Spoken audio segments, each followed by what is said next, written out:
República Dominicana, nosotros somos Buenos Días RD. Hoy es jueves 30 de abril, culmina ya el mes y para nosotros, como siempre, es un placer estar aquí cada mañana. Nos acompaña, como siempre, el señor Ángel Acosta y nuestra querida Roselvis. Buen día, bienvenidos. ¿Cómo les amanece? Un día lluvioso hoy. Buenos días, compañeros, un placer estar nuevamente con ustedes. Y mira, lluvioso y a pesar de eso, bien caliente. Parece que esa lluvia lo que ha hecho precisamente ha sido levantar ese caliente. Buenos días, Ángel. Buenos días, María. Buenos días, José. No, está duro ya, está duro. Pero no estamos en verano. Pero no estamos en verano, pero esa agüita cae bien, sobre todo para Duquesa que lo necesita. Debería llover un poquito más para aplacar ese fuego y para aplacar el caliente de la temperatura que están, las altas temperaturas que están haciendo ahora mismo. Señores, como decía, hoy es jueves 30 y será hoy ya cuando la Iglesia Católica, pues desde lo alto, con el sacramento del Santísimo, pues bendiga a todo el pueblo dominicano con 2 sacerdotes desde un helicóptero a las 10 de la mañana. Y son oraciones que mucha falta le hace al pueblo dominicano y al mundo entero en estos momentos de pandemia. Bueno, no sé si ustedes tuvieron la oportunidad anoche de ver la exposición de doña Margarita. Sí, claro que sí, claro que sí. Una parte pudimos ver. Sí. Creo que muy importante. Yo venía de camino de trabajar y lo estaba escuchando, Ángel. En radio.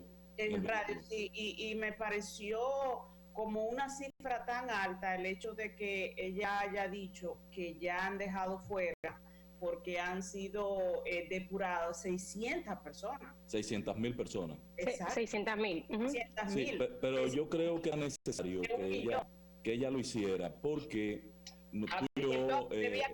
nosotros tres, Roselvis, tú y yo, que trabajamos en radio con interactivos, sabemos que la gente que se ha estado creando expectativas de participar de la asistencia de Quédate en Casa, estaba comenzando a llamar a los medios de que yo participé, que a mí no me han tomado en cuenta. Entonces ella explicó por qué la gente queda fuera del proceso. Pero Ángel, hay gente que solicitó esta ayuda, que está cobrando. Había una que dice ella, cuando revisamos, esta señora cobraba 26.900 pesos, o sea, estaba cotizando en la Seguridad Social. ¿Y cómo va a ser? ¿Y cómo va a ser que vamos a querer que el gobierno nos dé 5.000 pesos, que una persona con mucho más necesidad o una necesidad o sin trabajo? Pero es importante que ella lo expusiera, porque ella es muy buena haciendo exposición. Y la gente la entiende, la gente la comprende y sobre todo la gente le cree.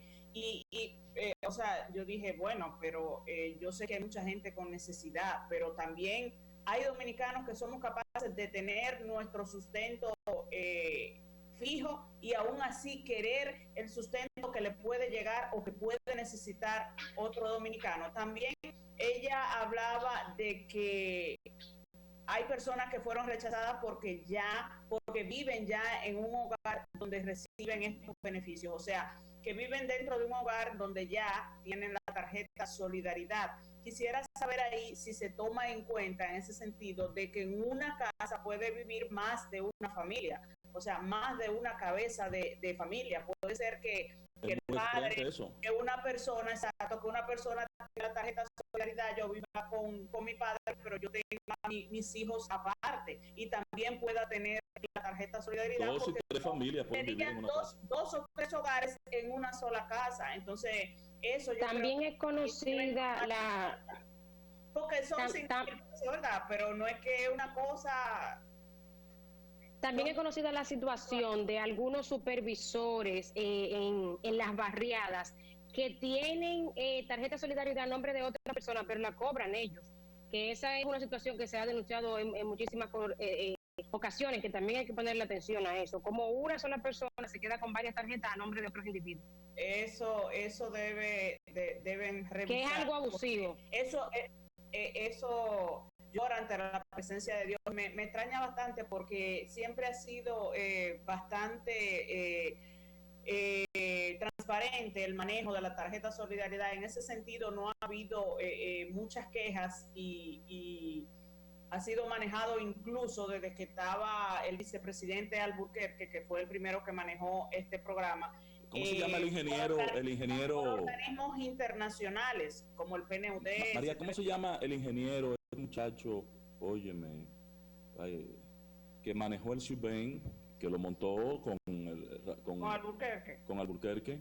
No recuerdo, de verdad no recuerdo el nombre. Hace unos días me junté con él. Lo ha manejado con mucha es una institución muy respetada internacionalmente. De los términos políticos, aunque siempre hay desaprensivos que quieren pues beneficiarse, lucrarse de un programa pues tan importante como este.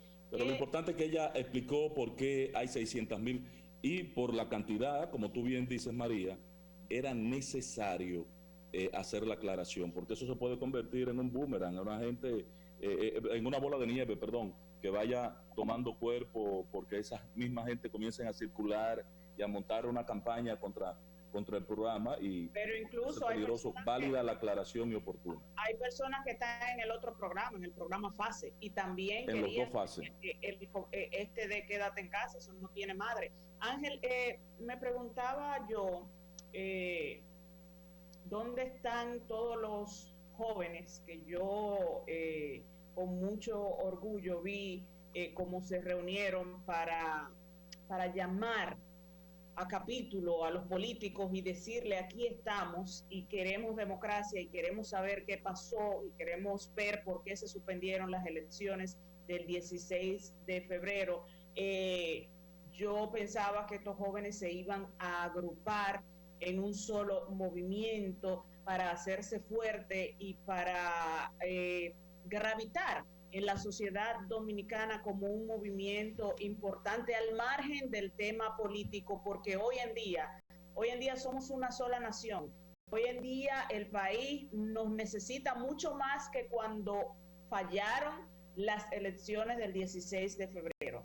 Estamos en una pandemia y este grupo de jóvenes muy inteligentes, todos muy capaces, pues también pueden poner su granito de arena para luchar contra esta pandemia de una manera u de otra. Hay muchas personas con necesidad en la República Dominicana, y lo mismo digo de los comunicadores que participaron en este movimiento. Hace alrededor de un mes vi un grupo de ellos que realizó un telemaratón, pero no es suficiente. Los artistas tienen muchísimos seguidores, sobre todo en las redes sociales. Hay comunicadores, hay artistas, hay comediantes, Ángela Costa, que tienen miles, millones, vamos a decir, millones porque es así, de seguidores, y no hay nadie que no pueda aportar un poquito para no dejárselo todo al gobierno, para nosotros también desde nuestra casa poder llevar un granito de arena.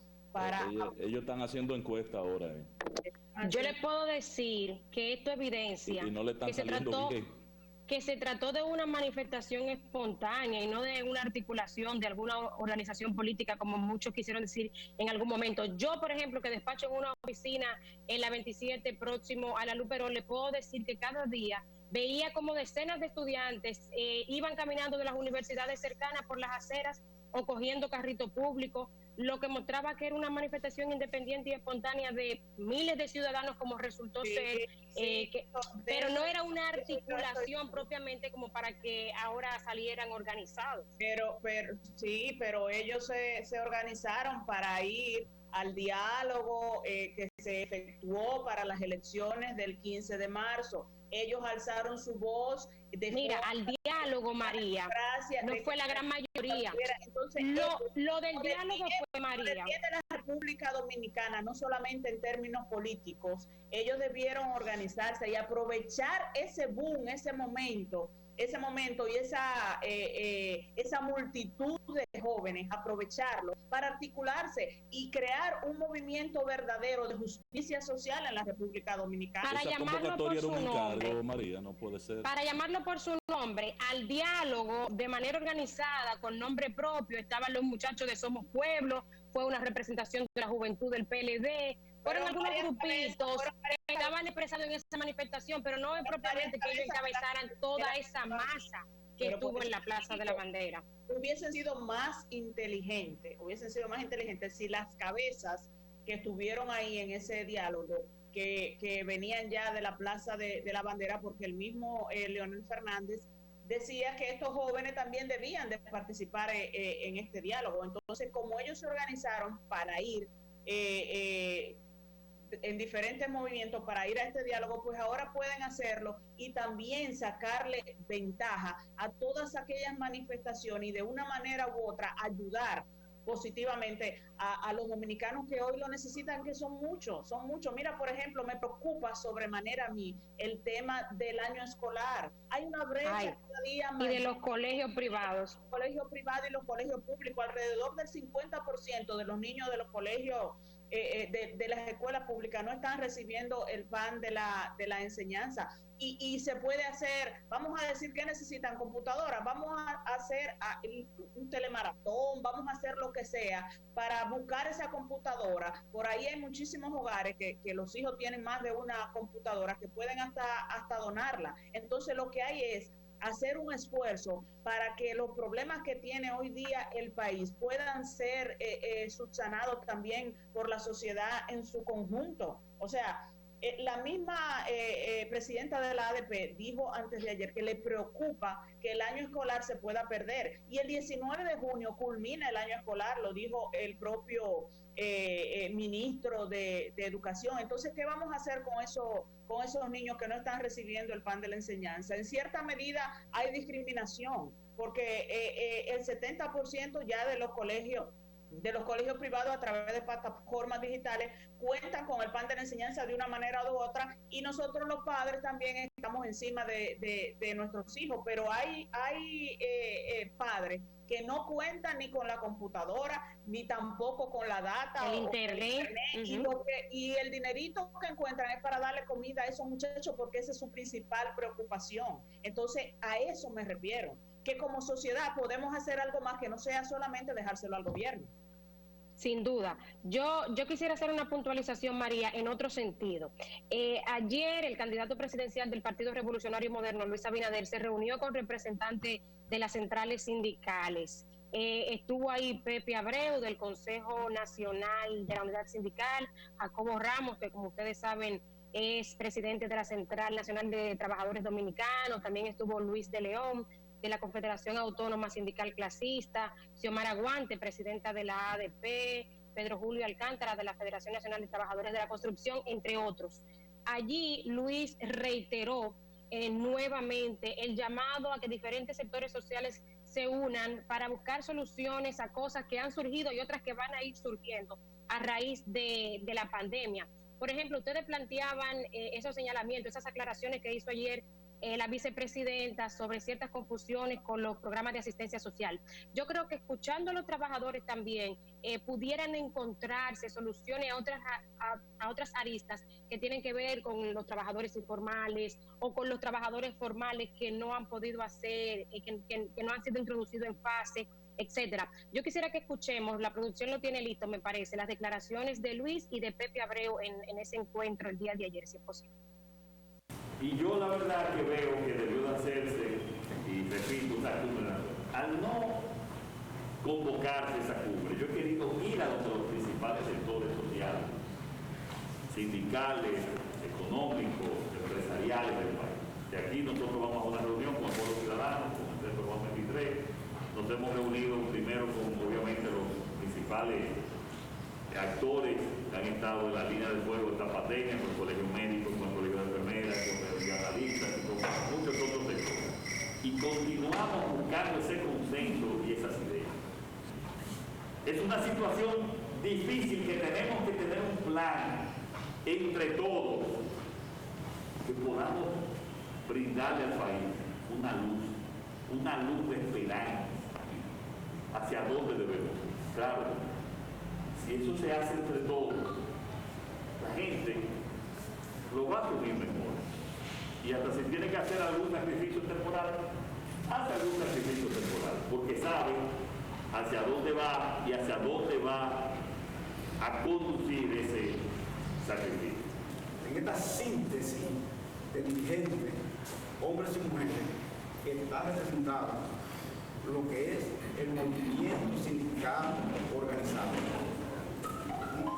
Nos sentimos bien de que haya venido donde nosotros, que lo haya hecho de manera física, pese a la pandemia que nos amenaza, y sobre todo el hecho de que es el primer candidato presidencial que asiste directamente a conversar con los trabajadores en estas circunstancias. Eso es loable, es importante, pero no es ajeno tampoco a la trayectoria que tiene, porque viene de una familia que ya en el introito de la conversación estamos hablando de las viejas relaciones que le vinculan con el movimiento sindical.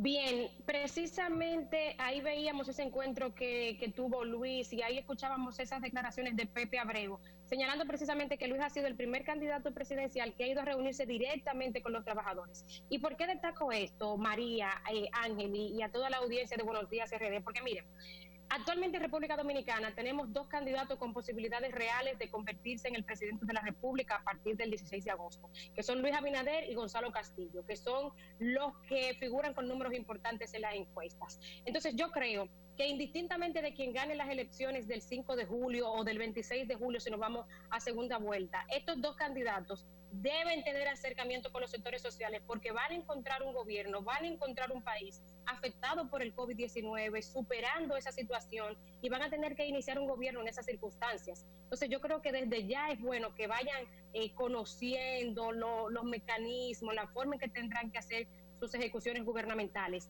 Y quiero traer a colación también una recomendación que hizo el economista Bernardo Vega. Todo Luis Abinader, que no ha tenido contacto directo con el manejo de recursos ni tampoco experiencia estatal. Pero sin embargo, desde el principio de la pandemia ha hecho propuestas demostrando que tiene todo un plan de gobierno, incluso en esta situación que es inédita. Quiero señalar una recomendación que hacía el economista Bernardo Vega hace algunas semanas, donde él proponía que se creara una especie de gabinete de la sombra, o shadow cabinet, como lo llaman los norteamericanos, precisamente para que las personas, los principales candidatos presidenciales, y él incluía también a Leonel Fernández, se les permitiera acercarse al gobierno como en una especie de transición, qué sé yo, si se quiere, porque hay algo que no es discutible y es que el presidente Danilo Medina ya no continuará al frente del gobierno, sino que será uno de los principales candidatos. Entonces, que a estos candidatos se les permitiera para que fueran conociendo... Pero hay una cosa, Roselvi. Primero, el gabinete de la sombra es una estructura que tú montas para dar seguimiento como oposición a las políticas públicas que ejecuta un gobierno y tú poder construir respuestas para que la gente identifique cuáles son tus alternativas como oferta de gobierno. Eso es lo primero que Vega, si no es que anda inventando, tiene que conocer. Pero en el segundo caso, Roselvi, nosotros no estamos en un periodo de transición.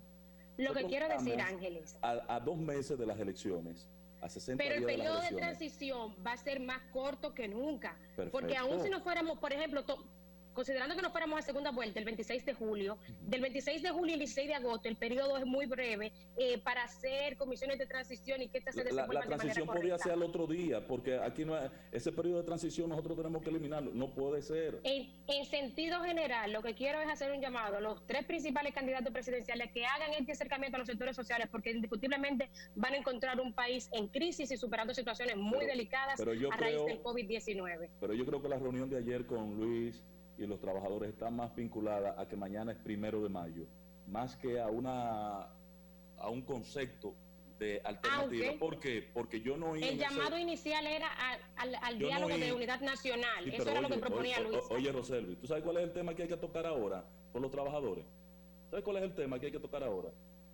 Y ustedes dos, María y tu caso, Roselvi, saben que, por ejemplo, en las empresas en que nosotros trabajamos como comunicadores, no queda un camarógrafo.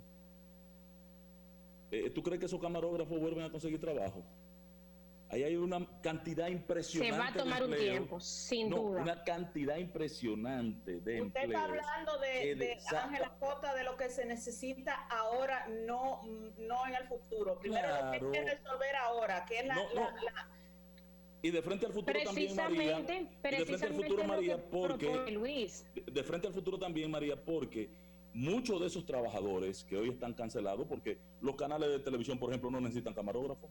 En este momento, pues, camarógrafo soy yo aquí con esta computadora. Entonces, esa gente hay que garantizarle su estabilidad hoy, pero garantía de oportunidades mañana.